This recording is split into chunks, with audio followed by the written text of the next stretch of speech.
So I don't actually know why I'm making this video. If you're already a Formula One fan, then maybe we can share in our love for the sport and how one race made me fall in love with it. If you're new, maybe this can make you fall in love with it as well. But I do have a special surprise at the end if you stick around. It's funny. I think it's funny. It maybe is the reason I'm making the video. So in 2023, my younger brother would tell me all about Formula One. He'd tell me all the stories. Lewis Hamilton, Nico Rosberg, Max Verstappen and Lewis in 2021. He'd go through all these, and he'd go back and talk about Schumacher and Senna, and I didn't really understand it. When I thought about racing, I thought like, oh, it's, there's no rules. It's whoever gets around the track first, whatever. I never looked into it. So in 2023, I'd go over to my brother's house, and I'd see he'd had these wheel and pedals. He was really into it.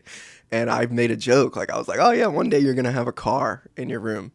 And so then, not too long after that was the first race I ever watched. Now, this is like the race that made me a fan, not the track that made me a fan, but the race.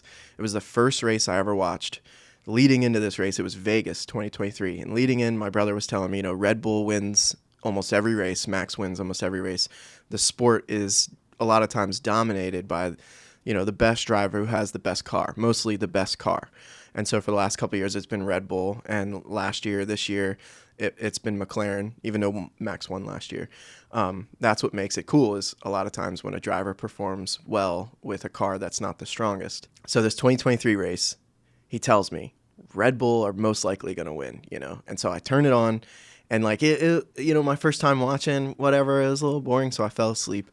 I wasn't in on all the little stories and things like that yet between the drivers and stuff, but I swear, I woke up. I swear this is not a lie. It sounds like a lie. I'm a very dramatic person, but this is not fake. This is real. This really happened. I woke up on the last lap, and I saw, Red Bull. It was Max and Checo, and then a Ferrari, Charles Leclerc. And I didn't really know these drivers much at all. I just knew that Red Bull was supposed to win. And literally, like, the last turn on the last lap, like the last chance, Charles Leclerc makes this move up the inside of Checo and gets second place. And so it was the first time seeing something like that happening. And the announcers were so excited. Alex Jakes on F1, he'll get anybody interested in F1 if you just listen to him talk. But listening to them call that moment, it opened my eyes to something that I love about the sport. Because like I said, the sport is dominated by the drivers who have the fastest car. And then there's these moments throughout the season where a driver will way outperform where their car is supposed to be. I wouldn't say in that race Charles really way outperformed where his car was supposed to be, but he was not supposed to finish second in that race. He's supposed to finish third. Now being a fan for the last 2 years, you see so much of that, not just in the top three, because, when you're watching racing, it's like, I come from the Talladega Nights, Ricky Bobby, if you're not first, you're last. But learning more about the drivers, watching the Drive to Survive documentary, seeing the rivalries and the stories of all of these drivers, that's what makes it special, is their stories.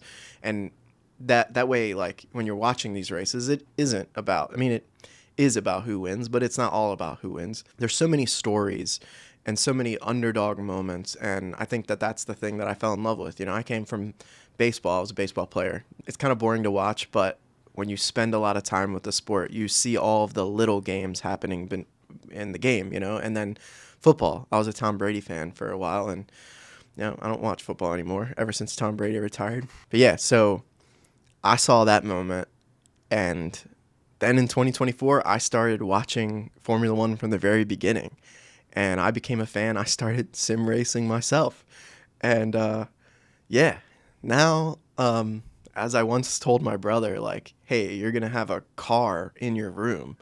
Now, I'm the one with the car in my room.